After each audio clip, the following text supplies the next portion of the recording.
오늘은 종려주일이지요. 종려주일은 고난주간 한 주간에 앞서 예수님이 예루살렘에 입성하셨던 것 아시지요? 그때 뭘 타고 오셨냐면 나귀를 타고 입성을 하셨습니다. 자, 백성들이 이렇게 나귀 타고 입성하시는, 왕으로 입성하시는, 이 땅에 왕으로 오신 분이심을 그 기념하고 고백하는 기간인데, 백성들이 왕으로 오신 예수님을 보면서 종려나무 가지를 흔들며 종려나무 잎을 바닥에 깔며 이 나귀 타고 들어오시는 왕을 환영했습니다. 아름다운 모습, 말을 타고 오시는 그런 멋진 모습은 아니셨지만 우리 가운데 우리 예수님께서는 왕으로 오셨습니다. 그리고 백성들은 호산나 호산나 부르면서 이 왕의 귀환을 축복했습니다. 그 뜻은 나를 구원하소서, 나를 구원하소서라는 뜻이지요.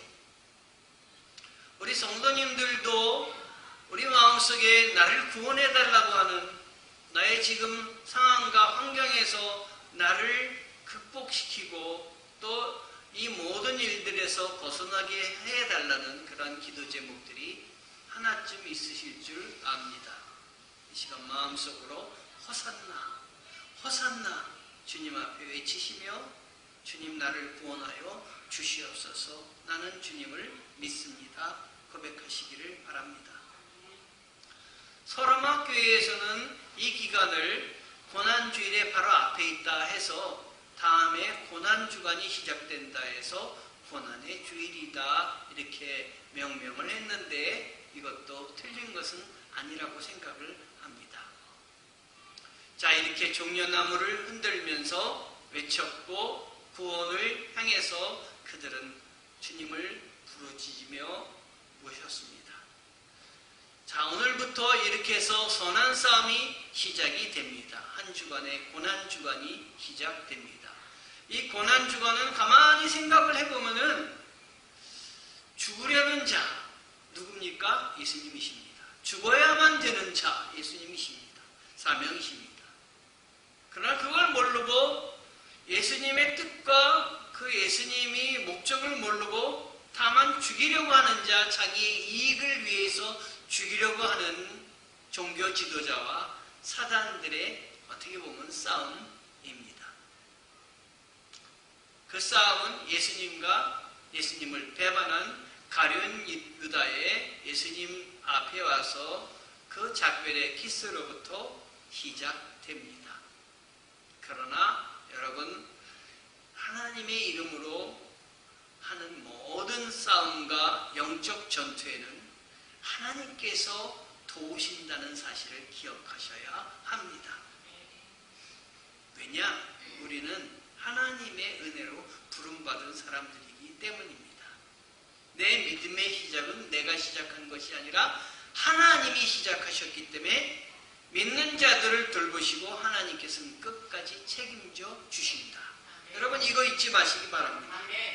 여러분의 삶 가운데 이걸 잊어버리면 여러분이 승리할 수 없어요. 하나님이 함께 임재하신 것을 느끼며 정말 주님과 함께 동행할 수가 없습니다. 잊지 마세요. 하나님이 나와 함께 하십니다. 나를 지키신다. 끝까지 함께하여 주십니다. 고난의 일주일이 어떻게 시작됐냐 하면 주일은 이렇게 개선의 날이었습니다. 그리고 월요일은 권위의 날입니다. 성전을 정결케 하시고 하나님의 그 일꾼으로서 하나님 자체로서 성전을 정결케 하시며 권위를 보이셨습니다. 그리고 무화과 나무가 열매를 맺지 못하는 것을 보시며 저주하셨습니다. 우리 성도들도 저주받는 성도가 아니라 무화과 나무의 열매가 풍성한 것 같이 열매가 풍성한 성도가 되기를 원합니다. 화요일은 변론의 날입니다. 종교 지도자들과 논쟁을 하셨습니다. 종말의 마지막 날에 대해서 제자들에게 또 우리들에게 말씀하셨습니다. 수요일은 월, 화, 일을 하시고 또 주일 그 예루살렘 입성하시고 너무 힘들다 보시다 보니까 휴식을 하셨습니다. 베다니에 가셔서 휴식을 하셨는데 이 베다니에서 휴식을 하시다 보니까 이 베다니가 휴양지처럼 아주 좋은 이름처럼 느껴진 것 같습니다. 제가 옛날에 신천교에서 사역할 때 성가대 이름이 베다니 성가대였어요. 참 좋다고 느껴졌는데 아마 이렇게 예수님이 휴식하시고 또 아름다운 찬양이 울려나기를 원해서 그러하지 않았을까 생각이 듭니다. 이때 한 여자가 예수님께 나와서 향유를 부었는데 이 향유는 보통 향유가 아니라 예수님의 십자가의 죽으심과 장례를 예비하는 향유였습니다. 제자들은 그 뜻도 모르고 이 여자를 향유를 낭비한다고 그 비싼 향유를 붓느냐 꾸짖었지만 예수님은 저 여인이 참 귀한 일을 했다라고 이야기를 하고 계십니다. 여러분이 하나님께 드리는 헌신이 사람들이 보기에는 혹시 낭비하는 거다 비난하고 꾸짖을지 모르지만 우리 하나님은 축복하시고 여러분의 헌신을 기뻐 받으실 줄 믿습니다. 목요일에는 세족 목요일을 예수님이 하셨습니다. 제자들의 발을 씻겨 주셨습니다. 유다가 예수님을 배반한 때가 바로 이때입니다. 제자들의 발을 스승이 씻겨주시면서 너희도 이와 같이 하라고 하셨습니다. 제자들과 함께 이때 바로 이날 최후의 만찬, 오늘 말씀의 주요 내용이 있는 이 최후의 만찬을 나누셨습니다. 그리고 겟세마네 동산에서 기도하시며 고별 설교를 목요일에 하셨습니다. 그러나 이날 불행히도 군병들에게 예수님은 붙잡히셨습니다.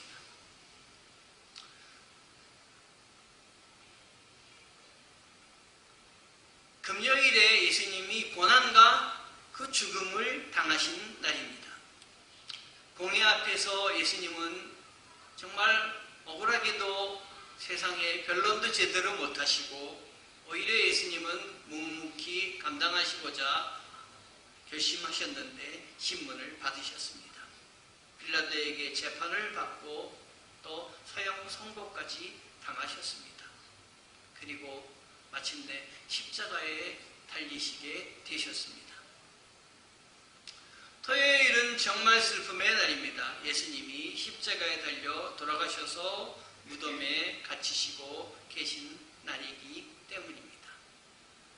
자, 오늘 성만찬의 시간을 여러분들에게 말씀드리고 있습니다.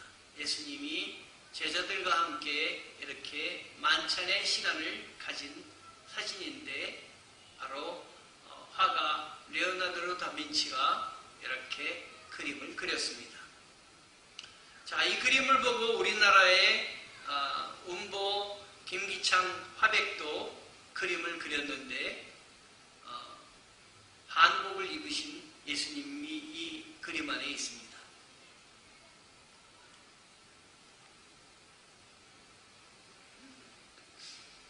운보 김기창의 최후의 만찬입니다. 이 그림 보면 김기창 화백은 그림으로 성경의 이야기를 많이 이야기하려고 했는데 이렇게 보면은 참 한국화하려고 애를 썼다는 생각은 들지만 그렇게 이렇게 다가오지 않는 것 같아요. 자, 예수님과 함께한 소박하고 넉넉한 식사였습니다. 여러분, 만찬이라 하면은 원래 뭡니까? 이 나라에 어떤 외빈이 국빈 방문을 했을 때 아주 그냥 대단하게 식사하는 만찬이다. 그게 만찬 아닙니까? 최후의 만찬입니다. 그런데 아마 성도님들께서 목사님 오늘 만찬이 준비되어 있으니까 가시죠. 그러면 저는 굉장히 기대하고 갈 겁니다. 그런데 예수님이 제자들과 함께한 만찬은 만찬이기보다는 아주 소박한 식사입니다. 그냥 빵 조가리에다가 그냥 포도주에다가 음료수 몇 개다가 이런 정도밖에 되지 않는 식사입니다. 그러나 이 식사를 만찬이라고 한 데는 왜 그럴까요? 주님이 함께 하셨기 때문입니다. 주님이 함께 하신 식사는 만찬입니다. 주님이 계시기에 어느 떡보다 어느 빵보다도 더 대단한 식사가 주님이 함께한 식사입니다. 22장 14절에 때가 이름에 예수께서 사도들과 함께 앉으사, 여기 사도들과라는 말이 있습니다. 이 누가복음에는 사도들이라는 말을 제자 대신에 썼습니다. 누가복음에 9번이나 제자라는 말이 나와야 할 텐데 사도가 나왔습니다. 마태복음에서는 한 번, 마가복음에서는 또 역시 한 번, 요한복음에는 아예 사도란 말이 나오지도 않습니다. 자, 사도는 보냄받은 자라는 뜻인데 왜 누가가 이렇게 보냄받은 자라는 뜻을 가진 사도라는 말을 제자라는 말로 해도 되는데 썼을까?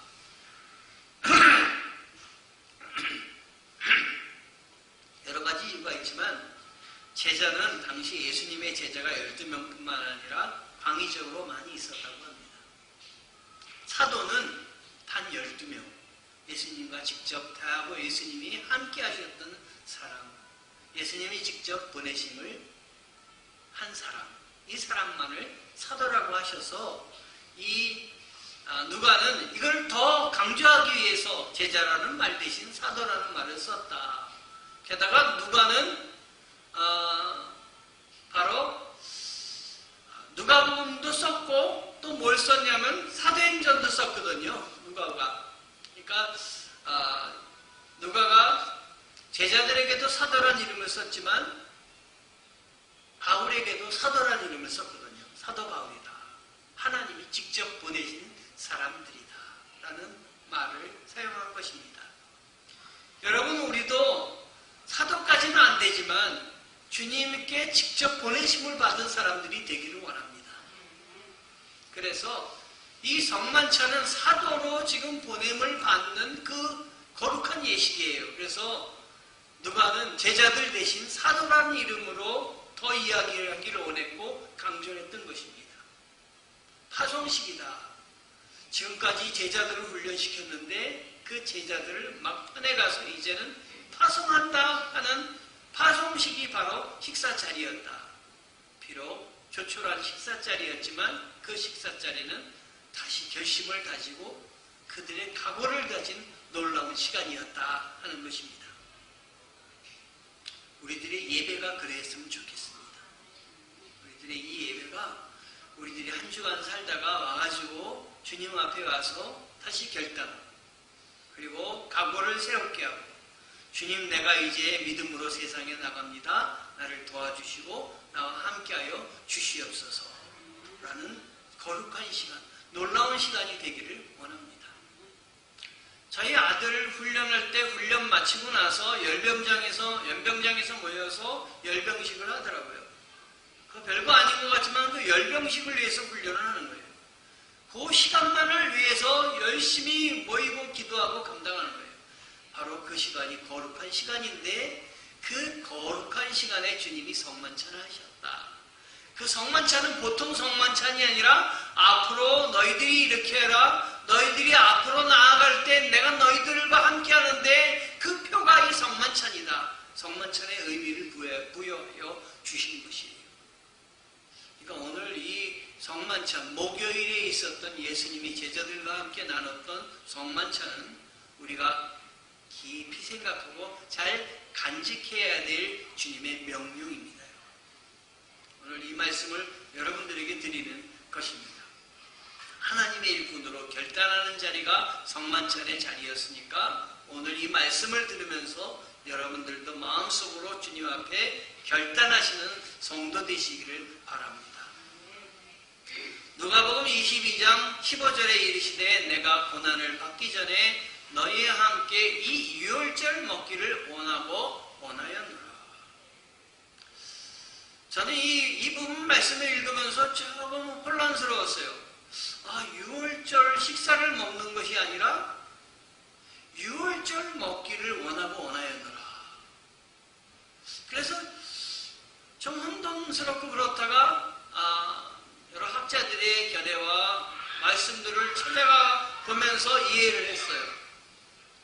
여러분, 유월절 이것은 고난과 결부하기 때문에 유월절 먹기를 원하였노라 이렇게 말씀한 것입니다. 그냥 보통 유월절이 아니라 예수님의 고난을 예수님이 직접 내가 겪고 내가 당한다 라고 하는 것을 강조하시는 말씀입니다. 보통 유월절에 먹는 게 뭐냐면 어린 양, 무교병, 쓴나물, 포도주를 먹습니다. 그러면 예수님이 이 말씀을 어떻게 이야기하셔야 되냐면 너희와 함께 이 유월절에 어린 양, 무교병, 쓴나물, 포도주를 먹기를 내가 원하노라 하셔야 되는데 유월절 먹기를 원하였노라 이렇게 말씀하셨어요. 그리고 원하였노라 라는 것은 이것을 예수님이 뭘 말씀하시는 거냐면 이 유월절 먹는 이 때를 내가 고대했다라는 것이에요. 이때만을 기다렸다라는 것이에요. 이건 보통 때가 아닙니다. 이걸 원하였노라. 여러분들도 원하는 것이 있지 않겠습니까? 그건 이유가 있지 않겠습니까? 뭔가 원하였다. 내가 결혼하기를 원하였다. 저 사람과 저 남자와 결혼하기를 원하였다. 저 여자와 결혼하기를 원하였다. 그건 그냥 아무 때나 하는 게 아니라 정말 그때를 기억하며 원하는 것인데 예수님이 원한 것은 목적이 있을 터인데 도대체 무엇을 위해서 원하셨을까? 자, 유월절 먹기를 원한다. 유월절 식사를 한다고 하지 않았고 특별한 유월절 자체를 먹는다는 것입니다. 유월절이 뭡니까? 자, 이건 속죄의 절기입니다. 그럼 유월절 자체를 주님이 먹으신다라는 건 이 속죄하는 걸 전부 내가 책임지겠다는 것입니다. 내가 유월절의 어린 양이 되겠다는 결심입니다, 여러분.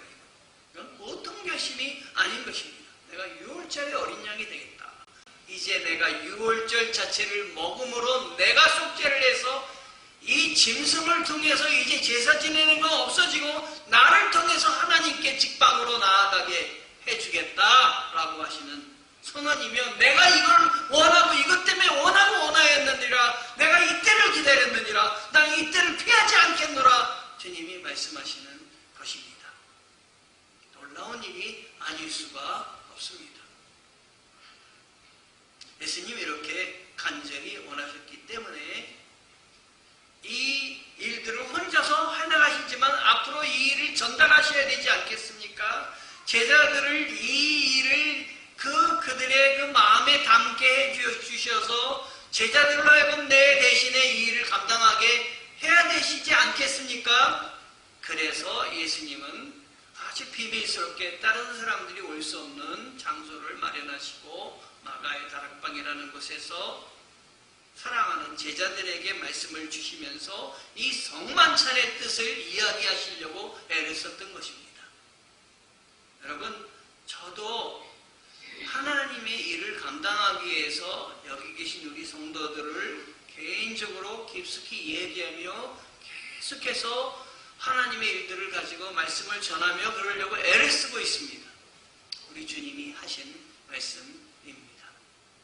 그래서 자신의 죽음과 구원하시고자 하는 역사, 구속사를 주님이 연결하여 주시며 이렇게 이 귀한 시간에 이곳에서 제자들과 함께 식사를 하시며 이야기하시는 것입니다. 예수님은 십자가를 달리셔야 됐는데 제자들은 십자가를 달리는 것을 그들은 싫어했죠. 무서워했습니다. 두려워했습니다. 자기들의 그 스승이 십자가에 달린다는 것을 상상하실 수도 없었을 거예요. 그러나 십자가는 우리의 죄를 위해서 속죄하는 그 하나님의 은혜이며 정말 놀라운 속죄의 자리입니다. 십자가가 있었기 때문에 부활이 있습니다. 과거에 저는 하나님의 은혜를 잘 모를 때 십자가는 부활로 가기 위한 통로가 아닌가 이렇게 생각한 적이 있었습니다. 그래서 십자가의 중요성보다 부활을 더 중요하게 생각했던 거죠. 그래서 부활이 없는 십자가는 있을 수 없다. 틀린 말은 아닙니다. 그런데 저는 나중에 이제 공부를 하면서 알게 된 것은 십자가도 중요하고 부활도 중요하다라는 것입니다. 십자가가 있었기 때문에 부활이 있을 수 있다는 것입니다. 여러분, 십자가는 하나님의 은혜입니다. 또 하나님이 십자가를 주님이 지셨기 때문에 그 구속의 사역을 하나님이 하셨고 우리의 죄를 다 사하여 주는 일들을 주님이 감당하셨고 이건 주님만이 하실 수 있는 일입니다.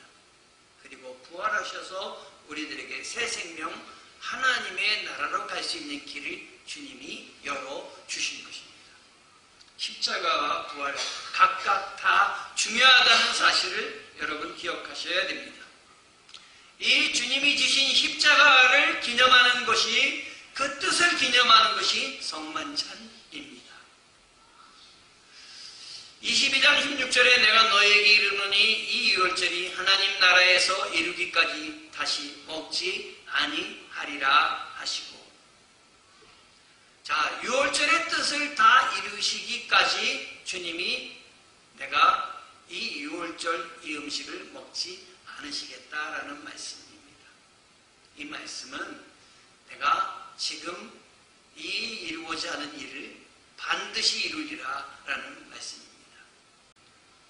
이스라엘만의 유월절이 아닌, 그리고 이 유월절은 이제 전 인류 우리를 위한 유월절이기도 하고 믿는 자들이 이 유월절을 통해서 주님의 피를, 양의 피를 넘고 죽음을 뛰어넘었듯이 주님의 피를 통해서 우리들이 하나님과 막혔던 담이 열리고 하나님께로 나아가는 길을 하나님이 열어주시는 것입니다.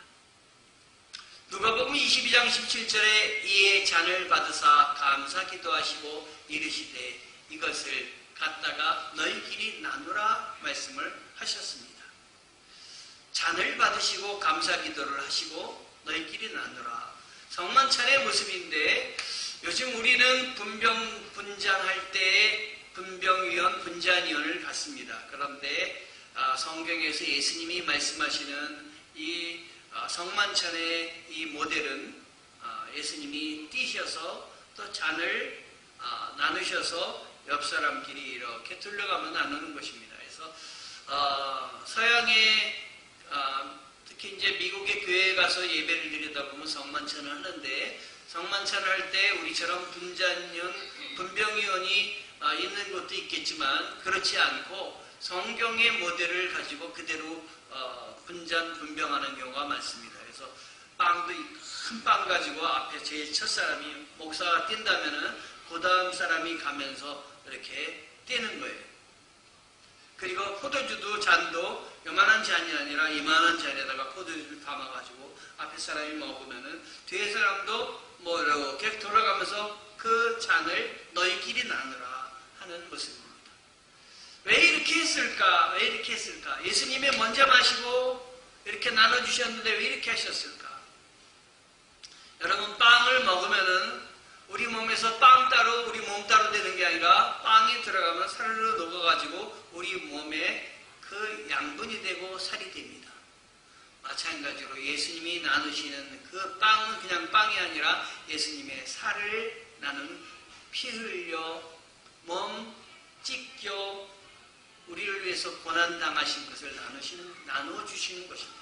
즉 나누면서 우리는 뭐 하는 거냐면 동참하는 것입니다. 예수님의 고난에 동참하는 것입니다. 예수님의 피 흘림에 동참하는 것이고 살을 찢기심의 고난에 동참하는 것입니다. 우리도 나누겠다는 결심이 이 성만찬에서 이루어지고 있는 것입니다. 그러므로 우리 예수 믿는 사람은 성찬에 참여하는 것을 사모해야 됩니다. 여러분. 신앙생활하면서 내가 예수 믿으면서 성찬에 참여하는 걸 정말 소망합니다. 사실은 매주 해야 됩니다. 매주 성찬을 해야 되는데 그렇게 할 수가 없으니까 한 달에 한 번씩 성찬하고 있습니다. 이 코로나 바이러스로 인해서 우리 거리두기를 하는 바람에 성찬을 못하고 있습니다. 이렇게 나눠줘야 되니까. 그래서 참 마음이 아픕니다. 그래서 다음 주에 부활주일에는 성찬을 하려고 합니다. 어떻게 하든지 간에 주님의 살과 주님의 피를 나누는 것입니다. 주님이 나를 위해서 십자가에 달리시고 고난당하시고 나를 위해서 속죄하신 것을 내가 기념하며 기억하며 참여하겠다. 이걸 결심하는 자리입니다. 그러니까 이 자리는 거룩한 자리입니다. 주님이 제자들과 한 자리는 그냥 만찬 자리. 이거 빵도 이거 몇 개 안 되고. 이게 뭐예요, 주님? 포도주도 이게 또 없고 이게 무슨 만찬이에요. 주님이 함께 계심으로 거룩한 예식이며 주님이 놀라운 인류를 속죄하기 위해서 우리를 속죄하기 위해서 베푸신 은혜의 자리니까 이거는 정말 놀라운 감동의 자리인 것입니다. 여러분이 그걸 기억하셔야 돼요. 그런데 이 자리는 교회에서만 예배드리고 교회에서만 이 자리를 그 성만찬을 하는 것으로 생각하는 사람들이 많아요. 여러분 그러시면 안 됩니다. 우리의 모든 식사가 성만찬이 되어야 됩니다. 우리의 모든 삶이 어떤 일을 하든지 간에 성만찬이 되어야 됩니다. 주님의 살을 띠며 주님의 피를 나누며 주님이 말씀하신 것을 나누는 거룩한 자리이다 라는 생각을 하셔야 되겠습니다. 자, 그래서 모두가 참여하기를 원한 자리였습니다. 내가 너희에게 이르노니 내가 이제부터 하나님의 나라가 임할 때까지 포도나무에서 난 것을 다시 마시지 아니하리라. 하나님의 나라가 임할 때까지. 그러므로 이 성만찬은 하나님의 나라가 임하는 데까지 이르게 합니다. 주의 나라가 우리 가운데 임하여 주실 줄 믿습니다. 성만찬에 참여할 때마다 주의 나라가 우리 가운데 임하시는 것입니다. 주의 나라가 우리 가운데 임한다. 내 사업 가운데 주의 나라가 임한다. 내가 하는 일 가운데 주의 나라가 임한다. 내가 교회에서 감당하는 일 가운데 주의 나라가 임한다. 내 삶 전체가 주의 나라가 임하게 될 때까지 내가 감당한다 하는 것입니다. 주님이 나와 동행하시고 내가 무엇을 하든지 간에 주님이 나와 함께 하신다는 말씀입니다. 하나님 나라를 함께 선포하는 자리입니다. 포도주 성만찬을 나누는 곳에 하나님의 나라가 임한다. 여러분의 직장에서도 성만찬이 이루어졌으면 좋겠습니다. 여러분의 가정에서도 거룩한 성만찬이 있었으면 좋겠습니다. 성만찬을 할 수 있는 것은 하나님이 임명한 목사에 의해서 할 수 있지만 여러분의 집에서는 성만찬을 할 때는 애찬을 하실 수가 있으실 것입니다. 애찬을 감당하시면 하나님의 나라가 여러분 가운데 넘치게 임하시는 것을 믿음으로 고백하셨으면 좋겠습니다. 하나님의 뜻을 따라 하나님이 여기 하나님의 나라가 있다라고 생각하고 하는 사람들입니다. 제가 어제 저녁에 토요일 저녁에 사진 한 장을 받았습니다. 이분들은 어떤 분이시냐면 길 위에서 예배 드리시는 분들입니다. 우리 교회에도 두 분 오셔서 함께 예배를 드리셨던 길 위의 예배자들입니다. 어제 비가 왔잖아요. 비가 왔는데도 이분들은 예배를 드리셨습니다. 4명 이상은 못하잖아요. 그래서 이분들은 3명만 모여서 예배를 드렸습니다. 기타를 치면서 찬양을 하시는데 비를 맞아가면서 죽전역 앞에서 지금 찬양을 하고 계십니다. 누가 시키지 않았는데도 감당하고 계십니다. 어떻게 지금 이걸 감당하고 있습니까? 하나님이 나에게 감동을 주셨기 때문에. 이게 내 일이다. 이게 거룩한 성만찬을 나누는 일이다 생각하셨기 때문에 길 위에서 죽전역 앞에서 비 오는 때에도 아무도 잘한다고 말하지 않고 오히려 비난의 화살, 비난의 그 눈으로 그들을 바라봐도 끝까지 나에게 주신 일들 내가 감당하겠다고 하면서 이 사명을 감당하는 사람들입니다. 사도까지는 안 돼도 주님의 제자일 것입니다. 여러분들도 주님의 제자가 되기를 원합니다. 지난주에 캄보디아 소녀 루티아라는 그 소녀의 이야기를 책에서 봤습니다. 내 인생 최고의 선물이라는 그러한 글이었어요. 여러분은 여러분 인생의 최고의 선물은 무엇입니까? 그런데 이 루티아라는 소녀는 도대체 선물이 무엇이겠습니까? 최고의 자기 인생의 최고 선물이 무엇이었겠습니까? 아주 가난하고 가난한 어린 소녀였어요. 캄보디아에서 정말 가난한 집에서 태어났어요. 부모가 이혼했어요. 그래가지고 엄마 따라 살다 보니까 아버지 없이 엄마 따라 살다 보니까 얼마나 힘들겠어요. 이모 집에서 그냥 옆에 방 하나 얻어가지고 살았는데 그러니까 자기 사촌 오빠가 마약을 하는 오빠였어요. 그래가지고 마약을 하고 취해가지고 그 마약을 더하기 위해서 돈만 벌어오면 뒤져가지고 다 훔쳐가는 거예요. 그 집에서 살 수가 없어요. 그래서 나왔어요. 월세를 얻어가지고 살려보니까 너무너무 힘든 거예요. 그렇지 않겠어요? 엄마가 아침부터 저녁까지 어디서 일하냐면은 그 식당에 가서 일을 하는 거예요. 그렇게 고생을 하는 가운데 엄마가 이 아이에게 공부하라 그래가지고 이 아이 공부를 시켜주는 거예요. 자, 이 아이가 엄마 고생하는 걸 보면서 공부를 하면서 사는데 얼마나 괴롭겠어요. 이 아이는 정말 희망이 없어요. 게다가 이 아이는 몸이 어렸을 때 소아마비 걸려가지고 제대로 걷지도 못합니다. 아파요. 사람들은 이 캄보디아에서는 소아마비 걸리면 뭐라 그러냐면은 귀신 들렸다 그래가지고 막 놀리고 막 떠들리고 그러는 거예요. 이 아이의 삶은 정말 만신창입니다. 괴롭습니다. 희망이 없습니다. 그런데 그에게 희망의 빗줄기를 하나님이 보내주셨어요. 한국의 대학생들이 거기에 선교하러 갔다가 이 아이를 만난 거예요. 그래서 대학생 언니가 이 아이에게 그냥 일생 동안 그렇게 받아본 적이 없는 그 말을 하면서 이 아이를 보듬어 줬어요. 이 아이가 너무 감동이 돼가지고 내가 꼭 커서 이 한국에 가가지고 은혜를 갚겠다. 한국에 가지 않다면 이 나라에서도 어떻게 저렇게 나에게 정말 잘해준 언니한테 은혜를 갚겠다. 그런 생각을 하면서 고등학교 3학년이 되고 고등학교 3학년이 돼서 엄마가 격려하고 대학을 입학했는데 대학이 어디였냐면 전공이 한국 학과예요. 우리나라 학과에 전공을 하게 된 거예요. 그러던 가운데 후원자도 만났고 이 후원자 중에 예수 믿는 사람이 후원자가 된 거예요.